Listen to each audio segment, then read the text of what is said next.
Villianur rowdy கொலை செய்யப்பட்ட வழக்கில் சிறுவன் உட்பட 4 பேர் கைது செய்து பரபரப்பு தகவல்களை வெளியிட்டுள்ளனர். புதுச்சேரி வில்லியனூர் அருகே உருவையார் காலனியை சேர்ந்தவர் கோவிந்தராஜ். இவரது மகன் தனபால். ரவுடியான இவர் மீது கொலை, கொள்ளை முயற்சிகள், கஞ்சா வழக்குகள் உள்ளது. இவருக்கும் அதே பகுதியை சேர்ந்த ஞானப்பிரகாசம் என்பவருக்கும் முன்விரோதம் இருந்து வந்துள்ளது. இந்நிலையில் வில்லியனூர் கண்ணகி பெண்கள் மேல்நிலைப்பள்ளி அருகே உள்ள நாதன் நகர் வழியே சென்ற தனபாலை 5 பேர் கொண்ட கும்பல் ஓட சரமாரியாக வெட்டி கொலை செய்தது. பின்னர் அந்த கும்பல் அங்கிருந்து தப்பிச் சென்றது. இதுகுறித்து தகவல் அறிந்ததும் வில்லியனூர் போலீசார் சம்பவ இடத்திற்கு விரைந்து சென்று தனபாலின் உடலை கைப்பற்றி பிரேத பரிசோதனைக்காக கதிர்காமம் மருத்துவக் கல்லூரி மருத்துவமனைக்கு அனுப்பி வைத்தனர்.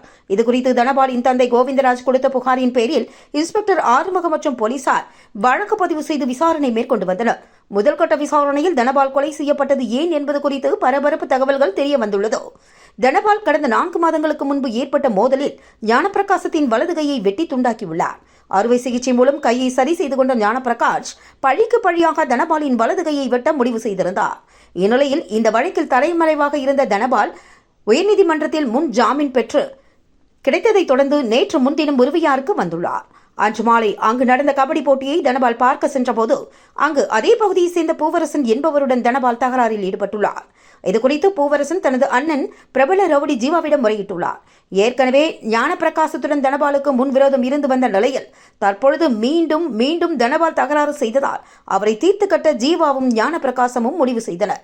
அன்றிரவு சமாதானம் செய்யலாம் என கோரி ஜீவா, ஞானப்பிரகாசம், சந்துரு மற்றும் 17 வயது சிறுவன் உட்பட தனபாலை வில்லியனூருக்கு அழைத்து சென்றனர்.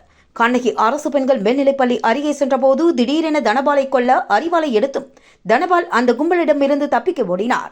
ஆனால் ஜீவா உள்ளிட்ட 4 பேரும் தனபாலை விரட்டி சென்றனர். சிறிது தூரத்தில் சுற்றி வளைத்த அவர்கள் தனபாலுவின் வலது கையை ஞானப்பிரகாசம் கத்தியால் வெட்டி துண்டித்து பழிதீர்த்துக் கொண்டார். மற்ற 3 பேரும் தனபாலுவை தலை, மார்பு, கழுத்து உட்பட பல்வேறு பகுதிகளில் சரமாரியாக வெட்டி கொலை செய்துவிட்டு தப்பிச் சென்றனர்.